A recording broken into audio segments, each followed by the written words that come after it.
স্বাধীন চেতা মেয়েদের সাথে থাকতে চাওয়া সহজ ব্যাপার নয়, কারণ সে আপনার সব বারণ চোখ কান বন্ধ করে শুনবে না।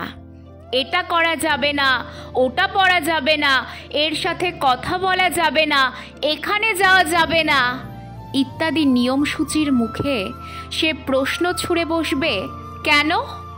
মতামতের অমিল হলে সে চুপ করে মেনে নেবে না যে ভুলটা তার। সে তর্ক করবে, লজিক্যালি কোনটা ঠিক কোনটা ভুল বিচার করবে।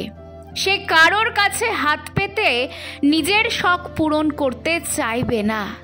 নিজের উপার্জনের টাকায় কাঁধে কাঁধ মিলিয়ে রেস্টুরেন্টের, শপিংয়ের, সিনেমার বিল মেটাতে চাইবে। সে তার স্বপ্নের গলা টিপতে দেখলে সোনামুখ করে বসে থাকবে না। হাসি হাসি মুখে সে একলা নিজের শাড়ির আঁচলে বেঁধে নেবে না সংসারের সমস্ত দায়িত্ব।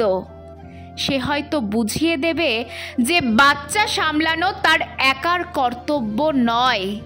তার ইচ্ছে না হলে সে মুখের ওপরে না বলবে। সে আপনাকে ভালো তো বাসবে প্রচুর, কিন্তু নিজেকে অবহেলা করে নয়। তাকে বেঁধে রাখা যাবে না। তোতা পাখির মতো পায়ে শেকল বেঁধে শেখানো বুলি বোলানো যাবে না। সে উড়বে, ডানা মেলে প্রাণ ভরে নিঃশ্বাস নেবে। যেমন করে খুশি বসবে, যেমন করে খুশি হাঁটবে, হো হো শব্দে হাসবে, নিজেকে প্রচুর ভালোবাসবে।